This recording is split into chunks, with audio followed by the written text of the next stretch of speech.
이재명 정부 출범한 지 일주일이 지났습니다. 두 분이 어떻게 평가하시는지. 지난주에는 이제 첫 번째 인사 관련해서 우리가 평가를 해봤는데, 일단 분위기는 일을 굉장히 많이 하는 분위기인 것 같습니다. 일단 어제 국무회의는 6시간 동안 열심히 일하는 국무회의를 보여주면서 이게 극한의 국무회의다 뭐 이런 평가까지 나왔다고 하는데, 어떻게 보고 계세요? 잘 하고 있는 것 같으세요? 장관들이 좀 불쌍. 그분들이 뭐 겉으로의 이제 국민 앞에 웃는 모습 보여줄 수밖에 없고 그런 건데, 솔직히 하고 싶을까요? 거기 앉아 있고 싶을까요? 곧 교체될 건데. 그렇습니다. 네. 이제 어차피 이제 공직자로서 뭐 대통령이 누구든 간에 저희가 대한민국의 장관으로서 이제 자기 일을 해야 된다 그런 의무와 사명감 때문에 계실 텐데, 뭐 실제로 어떤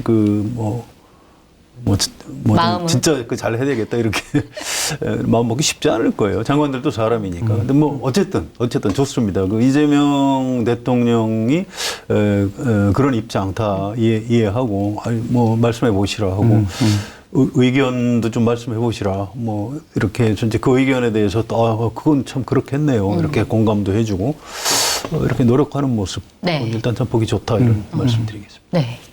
실제 일하는 스타일이시니까요.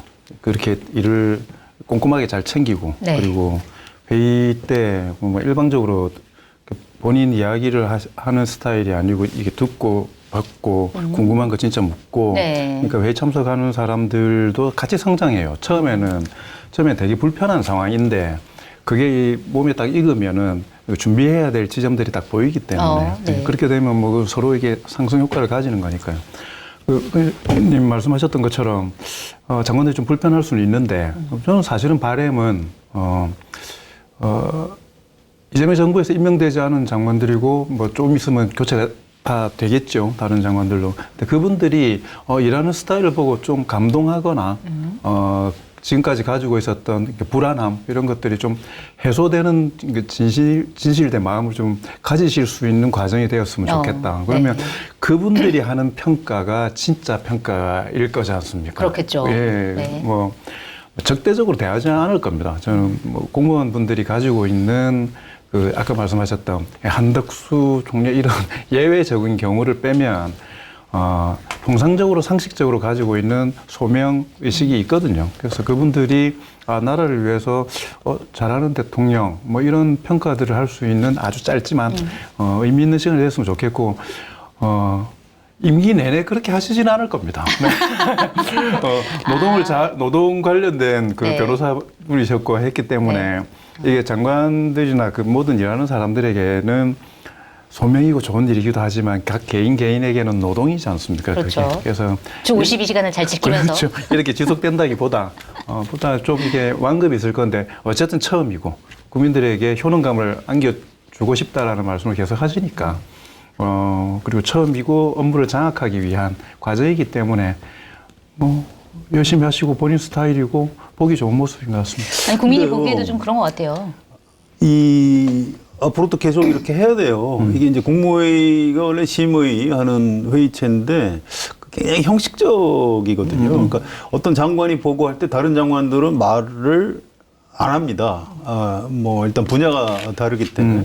또 이게 사실은 사전에 차관급 회의를 통해서 미리 다 의제를 결정을 해요. 그래서 지극히 이제 형식적인 건데 이제 지금은 이재명 대통령이 새로 됐으니까 일단 궁금한 게 많잖아요. 네. 뭐 그러니까 자꾸 물어보고 하고 있는데 사실은 앞으로도 그래야 되고요. 그래야 이제 국무회의 심의 기능이 정상화되는 거죠. 말 그대로 국무회의가 되는 겁니다. 그렇게 하는 게 맞아요. 장관이면서 동시에 국무위원이에요. 대한민국을 끌고 나가는 국무위원입니다. 모든 분야에 대해서 활발한 토론을 했으면 좋겠다 이런 게 있고요. 또 한 가지는 이재명 대통령이 예를 들어서 한 1년 반쯤 지나고 나서 이제는 장관들보다 내가 더 많이 알아. 이제 이렇게 되면 회의를 아주 짧게 할 위험이 있어요. 네. 그러면 안 된다. 그러면 안 되는 거예요. 네. 그때도 이제 계속 토론을 붙이고 이게 우리나라 대통령이 최고의 권력도 있지만 정보가 워낙 많습니다. 그래서 이제 장관들이 보고하면 저건 내가 저쪽에서 다른 얘기를 들었는데 이렇게 되면 이제 장관이 얘기했다가 좀 망신을 당하고 그럼 그다음부터 이제 말을 안 하게 되는 거죠. 근데 국무회의 그런 식으로 끌고 가면 안 돼요. 그래서 지금 같은 모습을 제발 1년 반 뒤에도 유지를 해주셨으면 감사하겠다. 이렇게 당부를 드리고. 아니 근데 국민들이 보기에는 너무 오랜만에 일하는 정부의 모습을 보게 돼가지고 제 말은 6시간을 반가워요, 계속해서 해서는 안 된다. 요 정도입니다.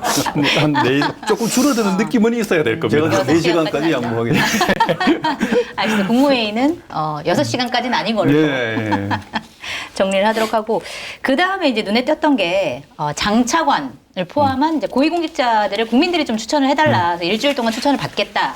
이렇게 얘기를 했었는데 이게 물론 처음은 아니고 문재인 정부 때도 있었다고 하긴 하더라고요. 근데 그때는 뭐 이렇게 추천자를 해가지고 확 눈에 띄는 인물이 뭐 나오거나 그런 거 같아 보이진 않았는데 이게 좀 어떤 의미가 있다고 보세요? 일단 저는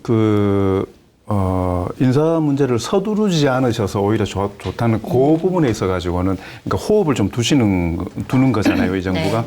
그래서 좋다.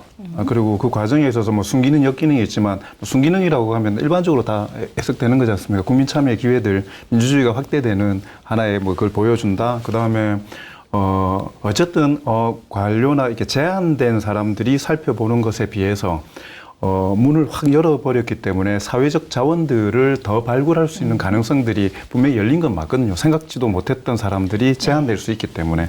그 다음에 저는 실무적으로는 중요한 거는 어찌됐건 간에 장관이 되려면 인사청문회를 거쳐야 되는데 부정적인 그 측면으로 볼 수도 있지만 긍정적으로 보자면 인사청문회 돌파를 위한 절차적 정당성을 확보하는 과정이기도 하고 왜냐하면 국민들을 통해 가지고 이렇게 추천되는 부분들이니까요.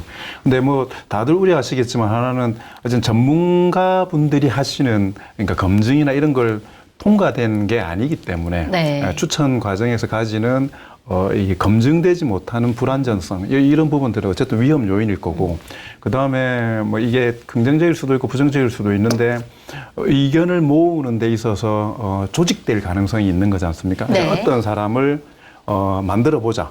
그러면서 그것도 정치의 영역들인 거잖아요. 뭐 팬덤 그렇죠. 현상이 그분들이 발생되면서 인기가 붙어서. 많은 사람들이 올라갈 가능성. 네, 그리고 그걸 뭐 좀 자연스러운 과정이기는 하지만 혹 그게 나중에 판단할 때 본질을 가려버릴 수도 있기 때문에 그런 위험성들이 있긴 한데 예전 정부들이 이걸 하려고 했을 때 하고는 상황은 다르다고 생각합니다. 그래요. 그러니까 일반 국민들이 정보를 접근할 수 있는 채널들이 너무나 다양해졌기 때문에 이전보다는 훨씬 좀 깊이 있는 추천들이 가능할 거라고 생각하지만 인사 문제는 저는 투명성이 지고지순한 가치는 아니라고 생각합니다. 그래요? 네, 왜냐하면 권한을 준 거거든요.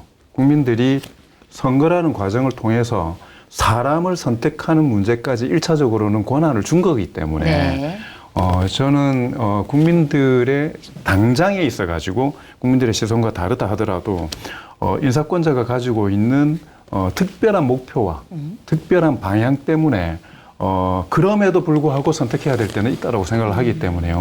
그리고 그래야 나중에 이제 책임을 질 수 있는 맞습니다. 거죠. 그래서 저는 이게 너무 이 정보들이 너무 오픈된 상태에서 진행은 안 됐으면 좋겠다. 그래서 아까 말씀드렸던 것처럼 인적 풀들을 쌓아놓는 사회적 자원의 데이터를 만들어 놓는 좋은 하나의 방법이 되는 거고 이거하고 미국의 플럼북입니까? 요즘 사람들이 이야기하는데 고위직들 각 직책별로 껴놓고 말하면 연봉이 얼마인지 그리고 어떤 자격 조건이 필요한지 고위직을 어디까지 해야 되는지 이게 인사의 범위잖아요. 그래서 이런 이렇게 범위의 문제를 정리하는 것과 여기에 활용할 수 있는 수단과 도구, 사람이라 죄송한 표현이지만 수단을 확보해 나가는 두 가지가 같이 나가면 인사권자에게 가장 큰 정보를 주는 거니까 그런 취지로 저는 생각해야지 이걸 너무 확정적인 걸로 생각함과 동시에 더 큰 문제들이 발생할 수 있다라는 생각을 합니다. 확정은 아니고 인지풀을 좀 쌓아놓고 어떤 정보들을 축적해 놓는다는 개념으로 저는 그렇게 봐야 된다고 생각을 합니다.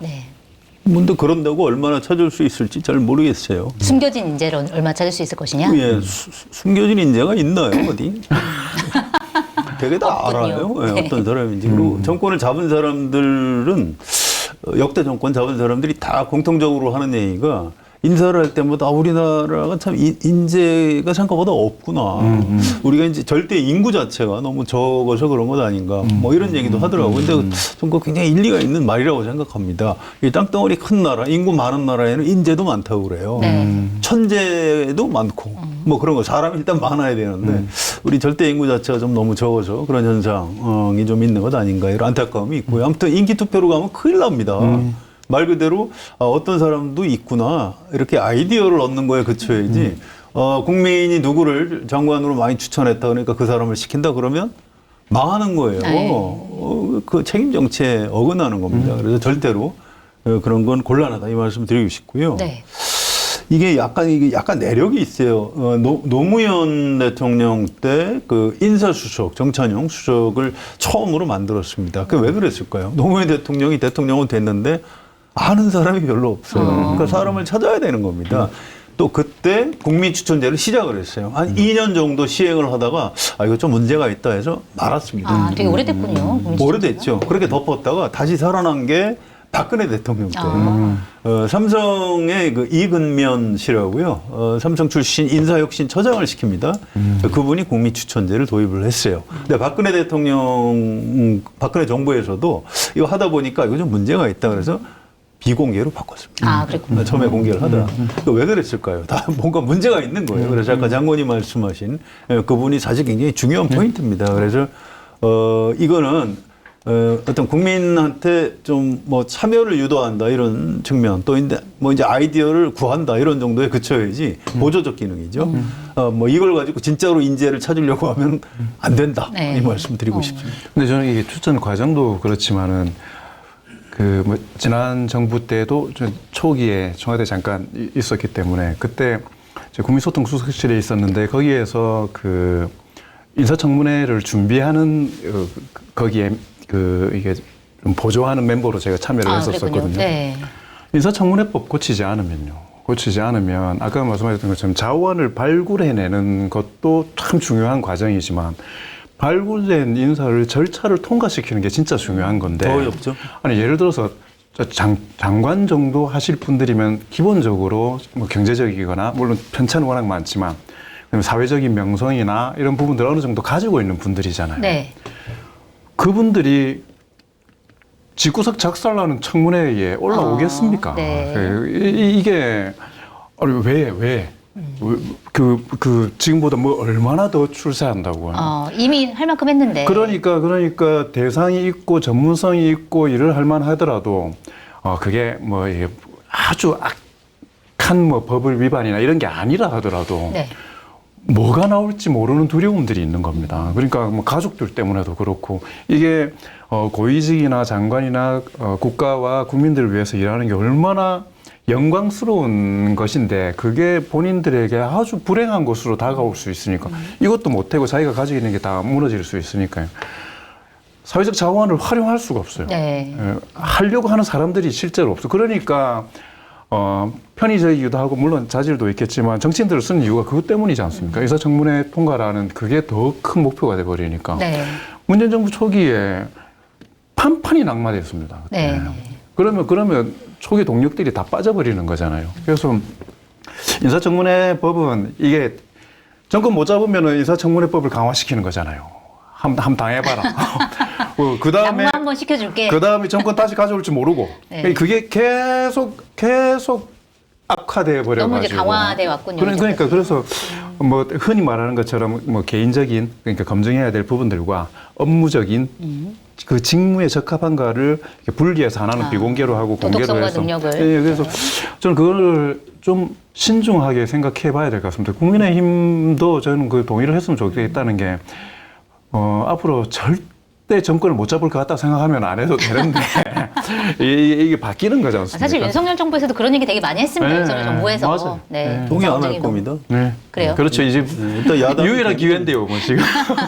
지금 뭐 누구 낙마시키겠다고 벌써 살생부 돌고 있어요. 그래요? 지금 현재 임명된 내정된 분들 대상으로.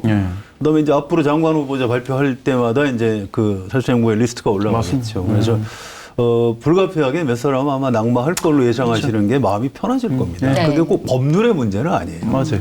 우리 국민 감정이 그런 겁니다. 실제 우리 삶이 그렇게 도덕적이지는 않지만 그래도 고위공직을 맡는 이 공직자들은 좀 깨끗하면서도 능력이 있었으면 좋겠다. 사실은 능력은 잘 검증이 안 되니까 일단은 좀 깨끗했으면 좋겠다 이런 바람이 있는 거고요. 그게 현실하고 그렇죠. 일치가 잘 안 되는 측면이 있어요. 그래서 이거는 그런 국민 감정을 넘어서기 어렵고요. 맞습니다. 이번에 이재명 대통령하고 같이 일 좀 해보겠다 이렇게 나서는 분들은 도덕적인 검증 통과 네. 하는데 자신이 있는 분들 아니면 저는 나서지 않았으면 좋겠습니다. 근데 어쨌든 간에 뭐 윤석열 전 대통령을 후보로 만들고 대통령으로 만든 그 당은 너무 엄격한 도덕적 잣대를 양심이 있으면 안 했으면 좋겠어요. 거의 이제 그 화장실 갔다 왔기 때문에 본인들의 과거를 좀 되돌아봐야 될 텐데. 그렇죠. 예. 그럴 생각이 좀 없어 보이긴 정치인들과 정당의 특징은 과거를 기억하지 않는다. 예. 두고 봅시다. 알겠습니다. 무지하게 가혹하게. 아, 세게 나오죠. 예. 예. 네, 아니 근데 이제 벌써부터 도덕성 논란이 있는 인사가 있습니다. 네. 일단 어제 대통령실에서 원래 윤석열 정부에서 이제 고위공직자 인사 검증을 민정수석실에서 법무부에 맡겨놨다가 이걸 다시 바꿨습니다. 그래서 다시 이제 대통령실 민정수석실 그리고 경찰 등에다가 인사 검증을 맡기겠다 이런 이제 것들을 발표 어제 했는데 하필이면 그 인사 검증을 맡고 있는 민정수석 그러니까 오광수 민정수석이 과거에 검사장 시절에 아내의 부동산을 차명으로 관리를 했고 결국 그 부동산을 재산 신고해서 누락했다라고 한 사실이 밝혀졌죠. 본인도 인정을 했습니다. 사과를 했고 이거에 대해서 이제 논란이 되니까 오늘 대통령실에서 입장을 밝혔습니다. 뭐라고 얘기를 했냐면 일부 부적절한 처신이 있다. 그래서 기자들이 인사검증 과정에서 이제 이거 발견 못했냐 이렇게 물어봤더니 본인이 그에 대한 안타까움을 잘 표현하고 있다고 판단하고 있다. 다른 대답을 한 거죠. 그래서 기자들이 궁금하니까 계속 물어봤습니다. 사전에 그래서 알았냐 물어봤더니 저희는 언론에서 접했고 본인이 입장을 밝힌 것으로 가름한다. 그러니까 몰랐다. 그리고 민정수석 계속 간다. 이런 의미인 것 같아요.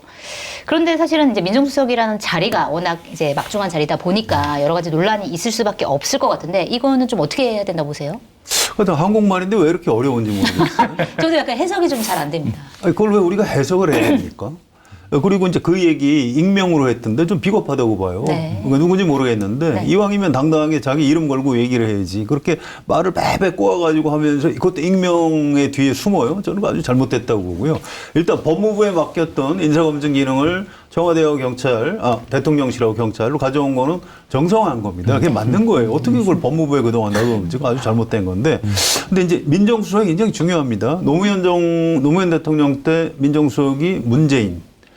이분은 민정수석을 잘하시 물론 검찰을 잘 모르고 장악하지 못했다 이런 약점은 있지만 이 도덕성 하나는 뭐 확실한 거 아닙니까? 네.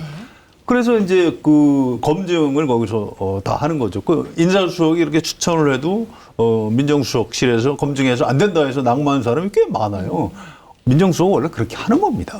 네. 또 이제 그래야 친인척 뭐 측근들에 대한 철저한 그 우리 장관님 기억하시겠지만 노무현 대통령의 비서관 행정관들이 민정수석실 때문에 죽겠다고 할 정도로 그랬군요. 네, 그렇습니다. 뭐 보안이면 보안 뭐라 그럴까 이제 혹시 비리가 있는지 없는지 맨날 검색하고 하니까 아주 굉장히 힘들었다고 하는데 그렇게 하는 게 맞는 겁니다. 그래서 이번 민정수석 인사는 전 잘못됐다고 봐요. 네. 저 이거 시간 더 늦기 전에 좀 바로잡는 게 옳다고 보고 이게 네. 다른 자리도 아닙니다. 이게 뭐 정무수석이나 홍보수석은 뭐 그래도 되는데 민정수석은 이거 굉장히 곤란해요. 전 이건 시간 끌수록 이재명 대통령한테 부담이 될 거라고 생각합니다. 네, 본인 스스로가 이제 인사 검증을 하는 자리인데 그거에 대한 신뢰성이 굉장히 저하될 수가 있다. 본인이 결심해 줬으면 제일 좋겠어요. 본인이. 네. 내가 누를 끼치고 싶지 않다. 사실 동기라면서요. 동기에 대한 사랑 차원에서라도 본인이 좀 결정을 해 주셔야지. 네. 이런 식으로 부담을 주면 어떡합니까? 어떻게 보세요?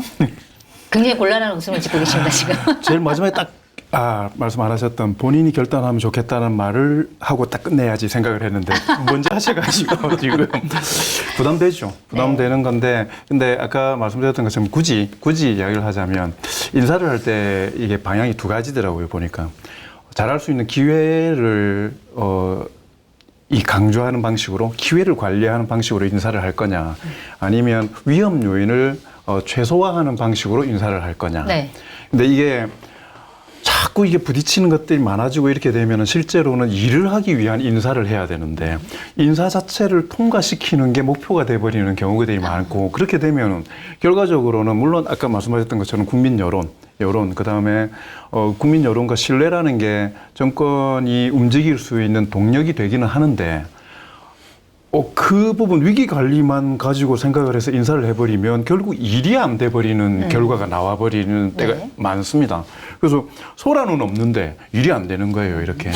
그런 차원에서 되게 특히나 언제나 어떤 판단을 할 때 일적인 부분을 중심으로 두는 대통령이기 때문에 네. 진짜 고민이 깊을 거다라는 생각은 사실은 들고 네. 예측키에 지금 집권 초반이지 않습니까? 완전 초반이지 않습니까? 네. 예. 일주일. 그리고 이게 다른 아젠다도 아니고 검찰개혁이라는 그러니까 인사검증도 있지만 민정수석실에서 맞습니다. 검찰개혁이라는 아젠다가 있기 때문에 네. 효능감을 보여서 이 부분에 대한 논란을 돌파하려고 생각할 거라고 저는 생각을 합니다. 네. 일단 예측으로 네. 제가 해야 된다 안 해야 된다라는 걸 떠나서 어려운 문제입니다.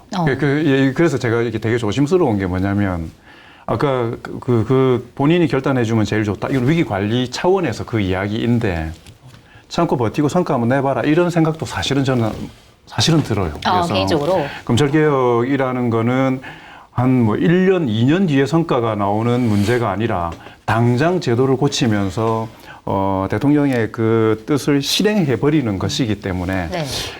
그렇게 정면 도전을 할 것 같다라는 생각을 예측은 사실 됩니다. 그러니까 오광수 민정수석이 애초에는 이제 특수통 검사 출신이기 때문에 민정수석을 또 검사 출신을 쓰면은 사실 검찰 개혁에 적당한 거냐, 또 휘둘리는 거 아니야 이런 비판도 있었는데 사실은 그러면 장관님 말씀은 검찰을 제대로 잡고 개혁을 할 수 있는 인물이기 때문에 이런 도덕성 논란을 딛고서라도 가는 게 맞다 이렇게. 그랬을 거라고 생각을 합니다. 그렇잖아요. 검사 출신이 검찰 개혁을 잘하냐? 그러면 다른 거 하면 검찰 개혁 못하냐 이야기하는데 사실은 뭐냐면 당위론적인 이야기지만 검찰 개혁은요. 민정수석이 하는 게 아니고 대통령이 하는 겁니다. 네. 그러니까 그 대통령이 유용하다고 생각하는 파트너하고 같이 하는 거거든요. 그게 검사 출신이기 때문에 유용하고 이런 게 아니라 지금 민정수석으로 추천된 네, 오광수 오의 민정수석. 뭐라고 예정자라고 해야 되나 어떻게 될지 모르겠지만 예정자분이 대통령이 생각할 때 검사로서 잘 알고 뚫어나갈 수 있는 좋은 표현이 그렇지만 수단이다라고 생각을 하고 뽑은 거지 않습니까? 네. 그러면 이 역사적 책무가 너무나 중요한 것이기 때문에 한번 저는 좀 믿고 갔으면 좋겠다라는 바람도 사실 좀 있습니다. 한쪽으로는. 그냥 사시 동기라서 뽑은 거 아닌가요? 그럴 수도 있나요? 믿고 맡길 수 있습니다. 조심스럽게 어렵게 이야기하는데. 그러니까 그게요. 문재인 대통령이 이제 조국 교수를 민정수석 시켰다. 검찰개혁 실패하고 정권도 넘겨줬다. 실패했다. 비검찰을 쓰니까 또 그런 문제가 있네. 그래서 검찰을 써야 검찰개혁할 수 있다. 검찰개혁을 잘할 수 있다라고 이제 어떤 지금 민주당하고 친한 어떤 분들이 얘기를 하시는데 그건 동의할 수 없어요. 장관님 말씀이 맞아요. 검찰개혁을 민정수석이 합니까? 법을 다 바꿔야 돼요. 네. 다행히 오늘 김영민 의원이 법안을 한 4개인가 냈어요. 네. 검찰청 폐지법 네. 포함해서.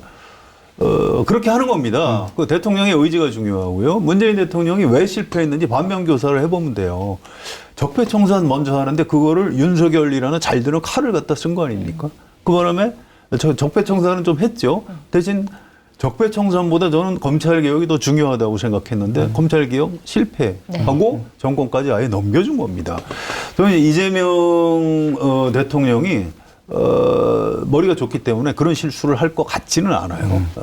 그러니까 이거 약간 다른 문제입니다. 오광수 민정수석의 도덕성 문제하고는 좀 다른 문제예요. 저는 검찰개혁은 할 거라고 보고요. 네. 오늘 또 법안 발의까지 했기 때문에 그 신뢰는 있는데 그걸 민정수석 인사하고 검찰개혁하고 연결할 필요는 없고 그냥 민정수석의 도덕성이 문제가 되는 상황입니다. 그래서 그건 좀 분리해서 생각해도 괜찮다 이렇게 꼭 생각을. 오광수 민정수석이어야 검찰 개혁은 하는 것은 아니기 아닙니다. 때문에 네, 그건 제가 자신 있게 얘기합니다. 도덕성 논란은 사실은 지금 큰 문제가 되고 있으니까 이거는 좀 해결하고 가자 이렇게 그렇습니다. 말씀을 하셨습니다. 그리고 또 한 가지 논란이 된 게 그러니까 헌법재판관 후보자로 아직 내정이 된 건 아니지만 이름이 오르내리고 있는 분 중에 이제 이승엽 변호사라고 있는데 이분이 이제 이재명 대통령 사건을 굉장히 많이 맡았던 인물이기 때문에 이 사람이 과연 헌법재판관 후보자로 오르는 것이 맞느냐라고 하는 논란이 있어요. 이거는 좀 어떻게 봐야 될까요? 안 맞죠. 그러니까 이게 뭐 법률적으로 이해 충돌이냐? 이해 충돌은 아니에요. 이건 이렇게 되어 있습니다. 헌법재판소법 24조라고 있어요. 제가 찾아봤는데 거기에 보면 제척, 기피, 회피 이런 조항이에요. 그러니까 재판관이 사건이 들어왔는데 그 사건 당사자를 옛날에 자기가 변호를 했다거나 이러면은 재판관이 빠져야 됩니다. 그 심리할 때. 이해 충돌이기 때문에 빠지는 거예요. 그래서 이 이승엽 변호사가 헌법재판관이 되는데 법률적으로는 문제가 없어요. 이재명 대통령 사건이 올라오면 빠지면 되니까. 그렇습니다. 네. 아무 문제가 없어요. 그런데 법률적인 측면보다 훨씬 중요한 게 정치적 측면이에요. 이거 누가 봐도 보은 인사 아닌가요? 네. 물론 훌륭한 법조인으로 저도 들었습니다. 일부러라도 피해야 되는 거죠. 그런 보은 인사라는 오해를 안 받기 위해서. 그러니까 전 최종적으로 후보자 2명 압축하는 과정에서는 빠지지 않을까 이렇게 전망을 합니다. 네. 이야, 이거 선거 때보다 어렵네요. 이야, 형님 들으면서 네. 만감이 교차. 그래요? 저는 그냥 이 질문에 대해서 그냥 아주 교과서적인 대답을 할 수밖에 없다고 생각을 하는데 네. 헌법재판관으로서 잘할 거냐? 뭐 일단은 뭐 그 기준이 돼야 된다고 생각합니다. 근데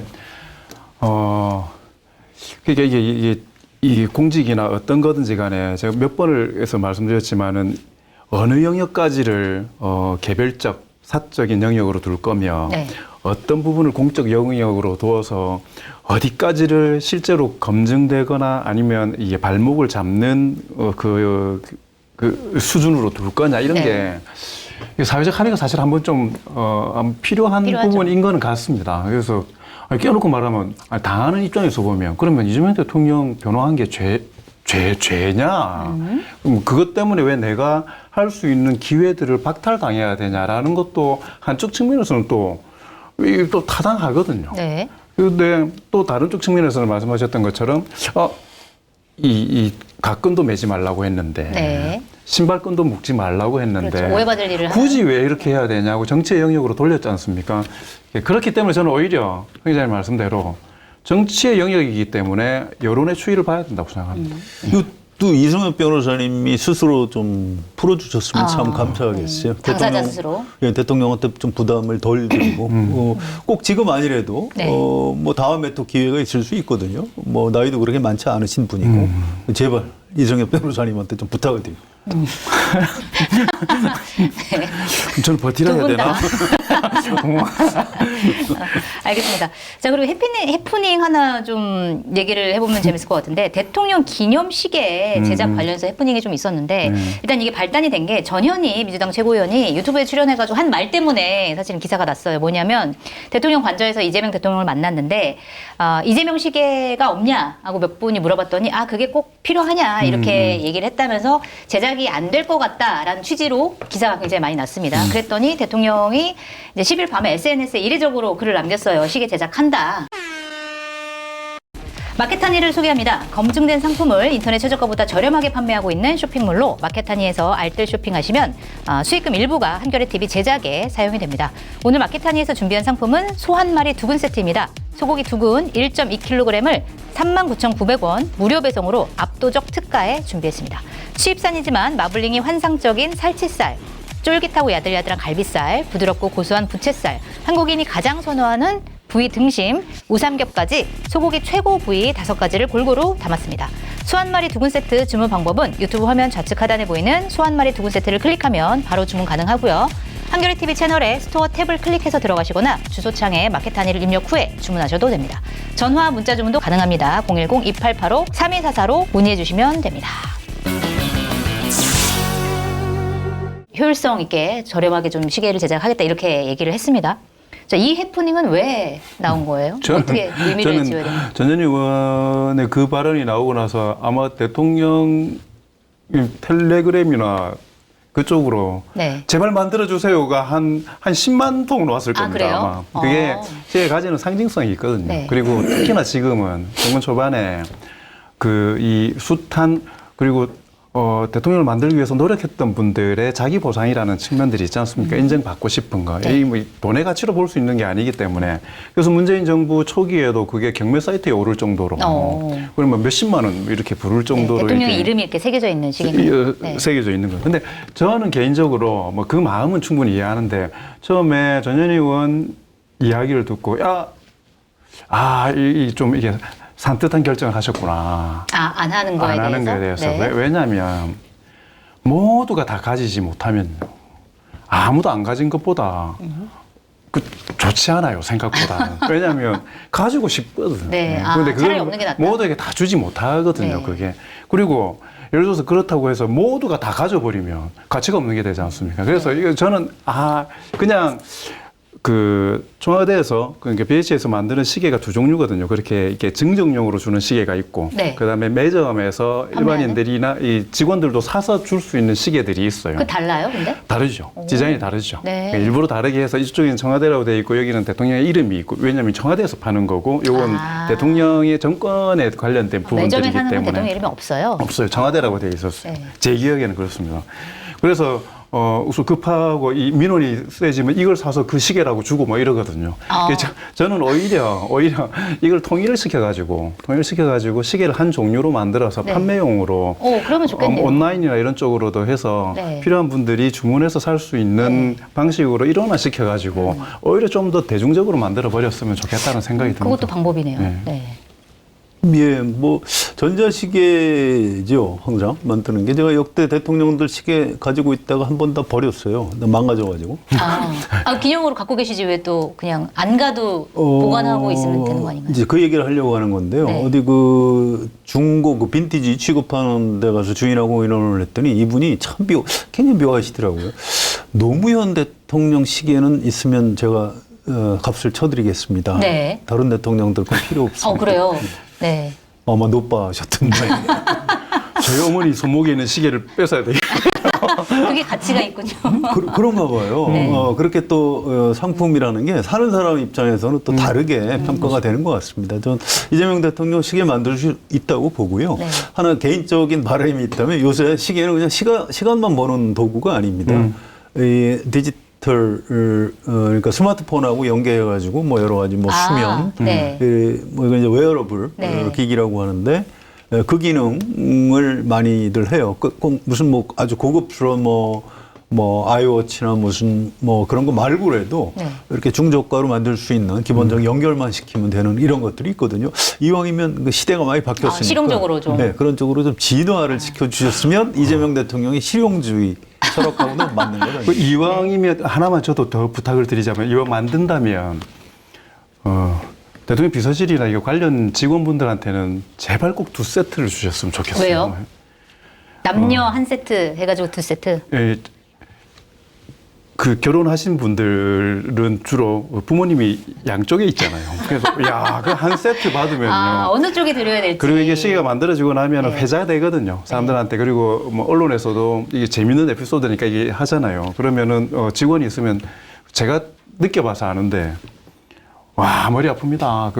근데 어느 쪽에 드려야 될지. 지난 정부는 한 세트를 딱 줬어요. 네. 그때부터 그래서 그러면은 남녀 하나씩 들어있으니까 어떻게 조절할까? 그럼 또 그 집안이 또 난리가 나는 거지 않습니까? 장모님 하나 드리고 예. 그다음에 뭐 시아버님 하나 드리고. 그래서 저는 뭐 직원분들, 뭐 물론 지지자분들도 있지만 대통령실에서 자긍심을 가지고 대통령의 정부의 일을 하는 분들이지 않습니까? 예, 그분들에게는 조금 인심을 조금 예전보다는 더 써주셨으면 좋겠다는. 아니 아까 말씀하신 것처럼 일어나 하면은 사서 드리면 되니까 그렇죠. 괜찮을 것 예, 같습니다. 자, 전자시계로 일어나 하는 것으로 결론내도록 하겠습니다.